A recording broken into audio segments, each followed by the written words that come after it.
Boa noite, amados. Boa noite, Igreja do Senhor. Estamos mais uma vez aqui para meditar um pouco na Palavra de Deus nessa terça-feira, momento de reunião de oração. Já louvamos o Senhor, também vamos ter um período de oração aí, seguindo o seu roteiro. Você tem aí os pedidos que foram colocados aí pelos irmãos, e esperamos que isso seja colocado diante de Deus com sinceridade de coração, a sua vida também. Peça por você, pela sua família, agradeça principalmente a Deus por tudo aquilo que Ele fez e aquilo que Ele está fazendo na sua vida. Então esse é o momento de estarmos juntos, né? Mesmo que virtualmente ainda, mas de estarmos juntos buscando a presença de Deus, falando com Ele, né? Exercendo essa bênção que Ele nos deu de falar com Ele através da oração.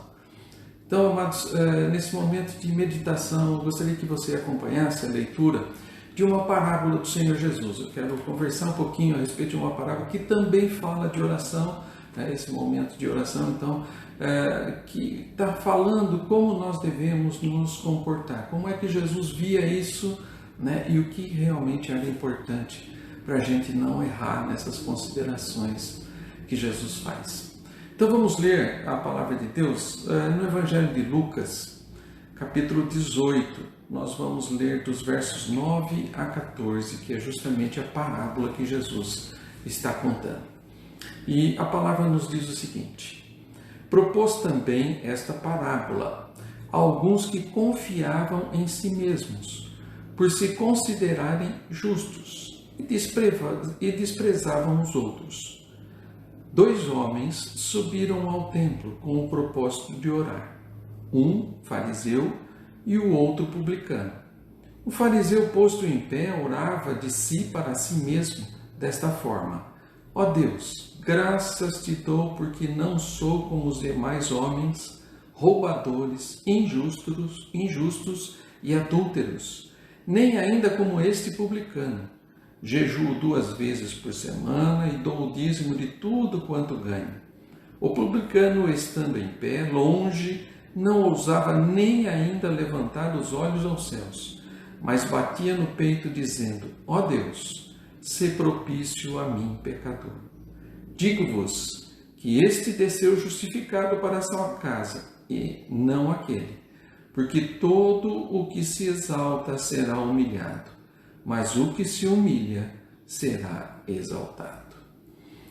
Vamos pedir a orientação de Deus em oração mais uma vez, amados. Pai, nós estamos aqui diante da Tua palavra, ó Deus, de um ensino do Senhor Jesus para as nossas vidas. Ó Deus, que nesse momento nós possamos, ó Deus, aprender da Tua palavra. E mais do que isso, Senhor, que nós possamos colocar isso em prática na nossa vida. Nos orienta, Senhor.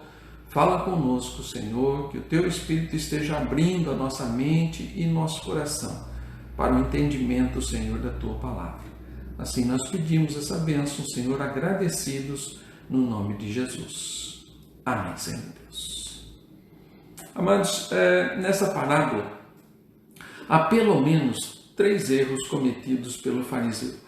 Nós temos 2 pessoas orando, e Jesus vai dizer que um foi justificado pela sua oração e o outro não.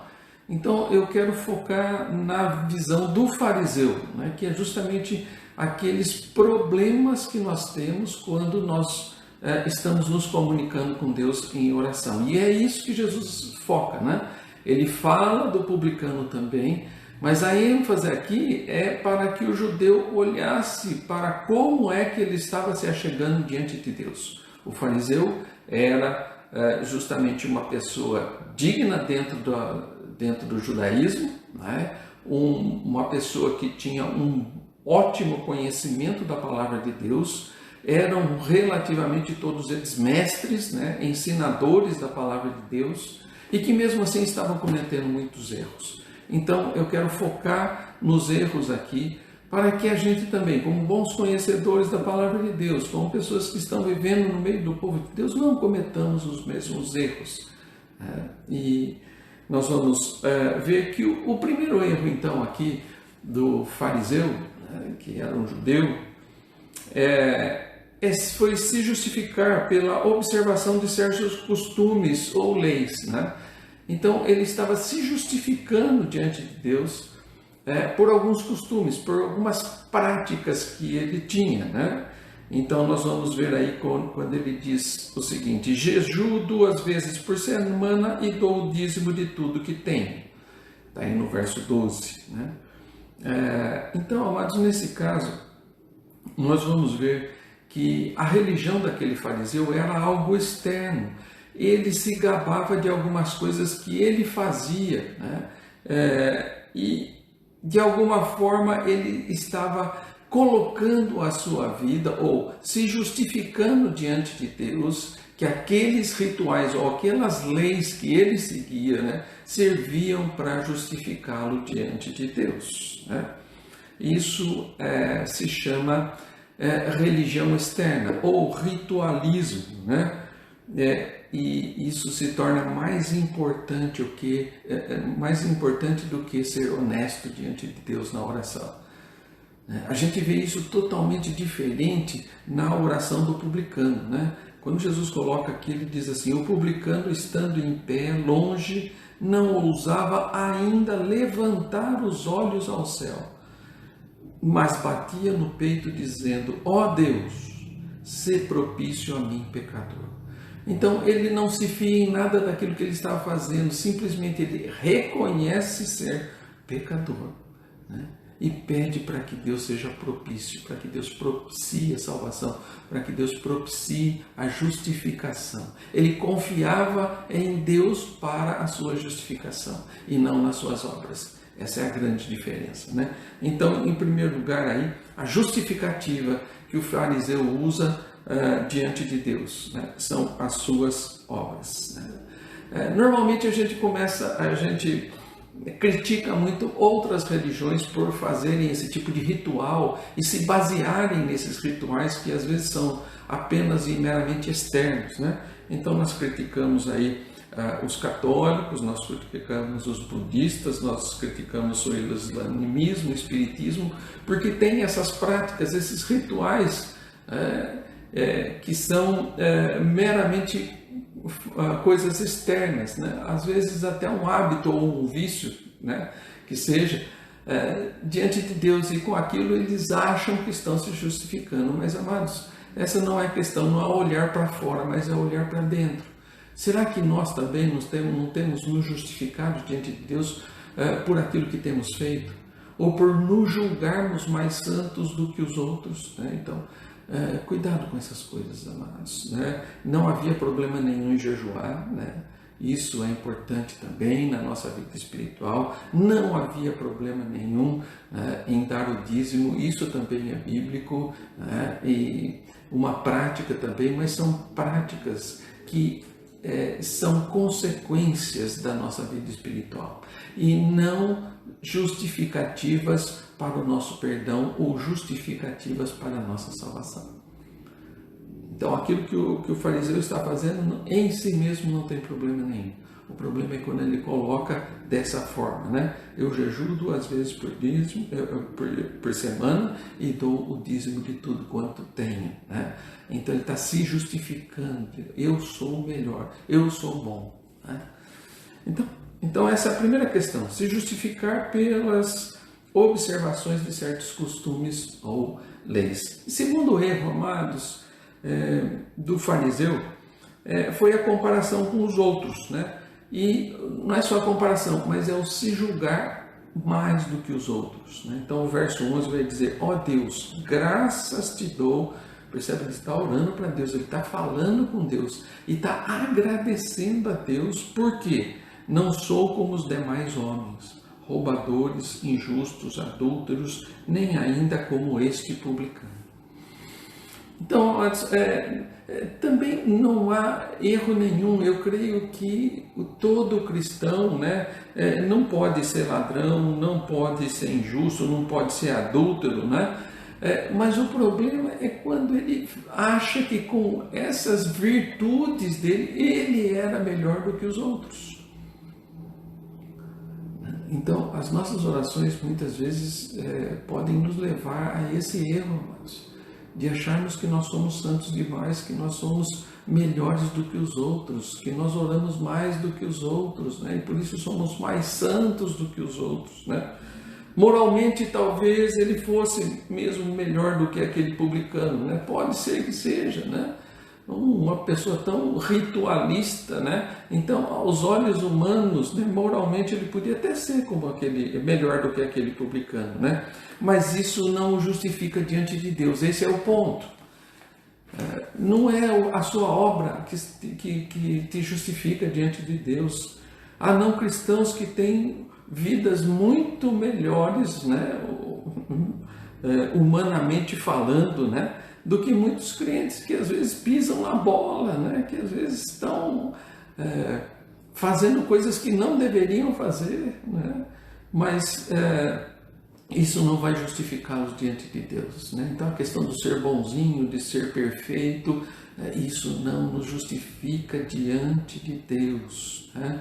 O Paulo, escrevendo aos Romanos no capítulo 2, ele vai dizer: porque com Deus não há acepção de pessoa, ou seja, todos nós somos pecadores. Então não é a quantidade de virtude que você tem, né, que vai te justificar.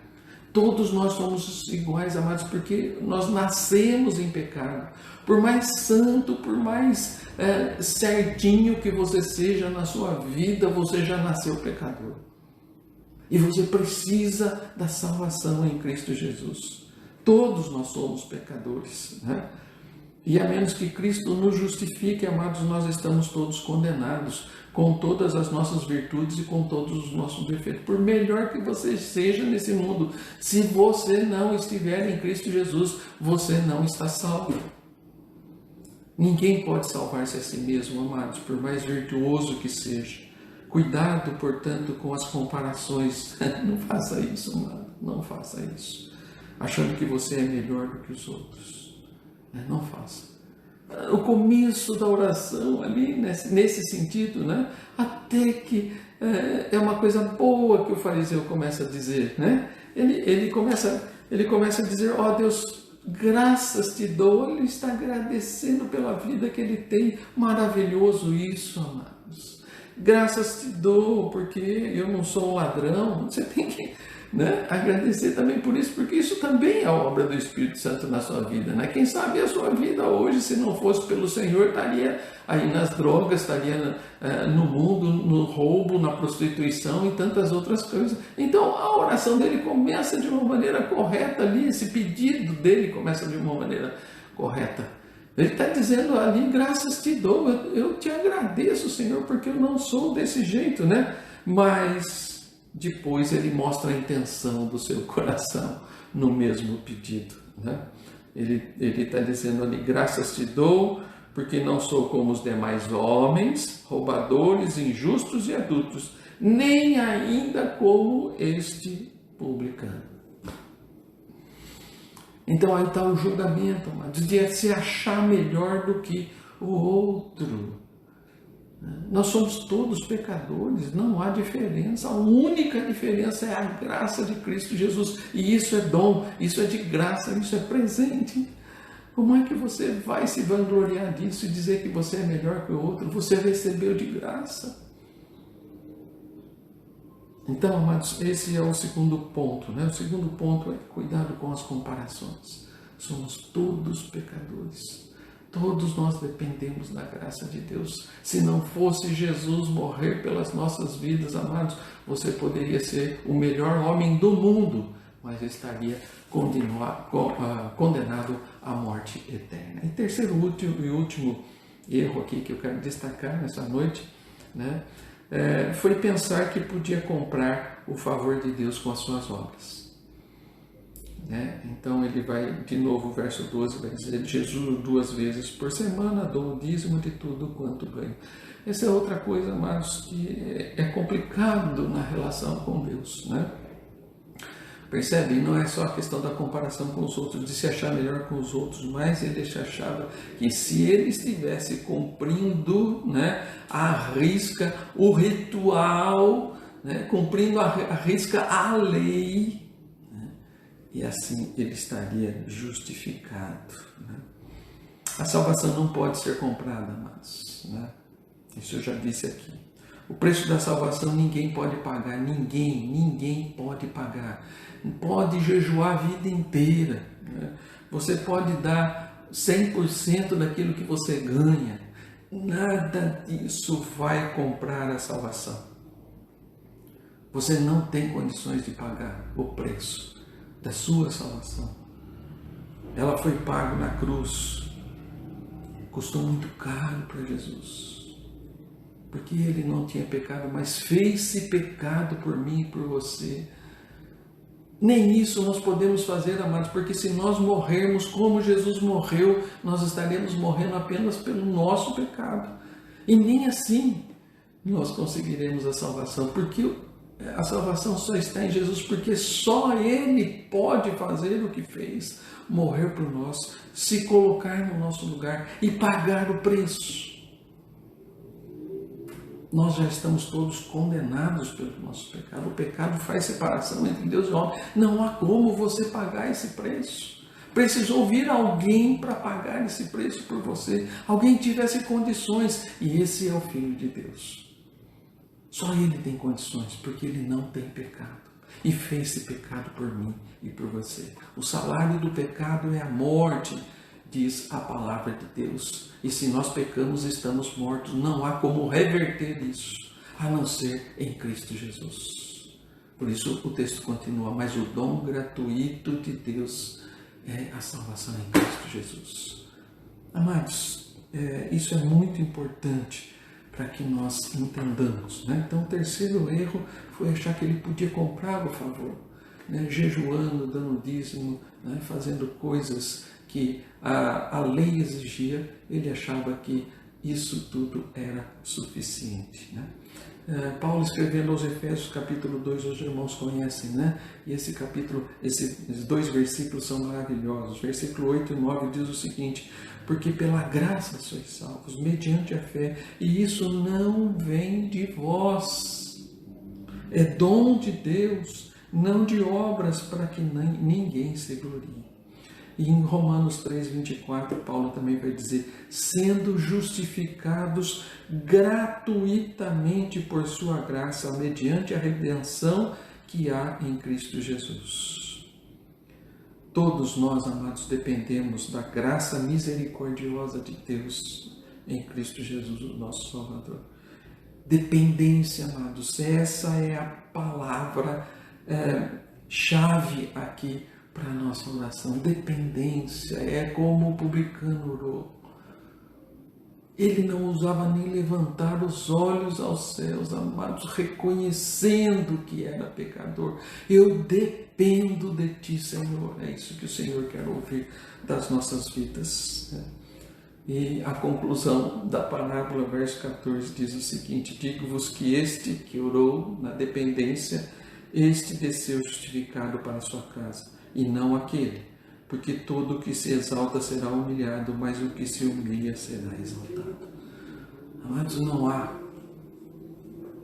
por que nos orgulharmos, não há nada em nós que nos justifique diante de Deus. Boas obras têm o seu lugar, sim. Boas obras são resultados, mas boas obras não são o preço a pagar pela sua salvação. Boa obra é o resultado da salvação que Cristo operou na sua vida. Boas obras têm lugar. O jejum tem lugar, o dízimo tem lugar, a beneficência tem lugar. Todas as coisas têm lugar como obras, amados, mas é depois da salvação. A salvação não há nada que possa pagar. O preço é muito alto e só Jesus tem condições de pagá-lo. Amados, que o Senhor nos ajude, que o Senhor nos abençoe realmente, né? Para não cometermos os mesmos erros na nossa oração. Cristo aqui está colocando o exemplo para que a gente siga, amados, que nós sejamos sinceros diante de Deus nas nossas petições e na nossa oração. Você tem aí um momento de oração, faça disso um momento sincero realmente. Não passe por cima, não. Não ouça só a mensagem, amados, vá para a oração agora. Né? Essa prática que Deus quer. Humildemente na presença dEle, abra o seu coração, seja sincero. confesse os seus pecados, né? Há sempre no nosso roteirinho aí dos cultos e da reunião de oração, momento em que nós estamos confessando o pecado, amados, mas isso não pode ser apenas um ritual na nossa vida, precisa ser alguma coisa que nos leve à sinceridade, de reconhecermos realmente o nosso pecado e depositarmos a nossa vida nas mãos do Senhor, porque só Ele pode pagar o preço pela nossa justificação. Que Deus nos abençoe assim, amados, e possa assim nos dar um momento de íntima comunhão com Ele através da oração. Que Deus te abençoe, que Deus abençoe a sua família. Junte-se aí com os seus agora, né, para um momento de oração na presença do Senhor. Amém, amados.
He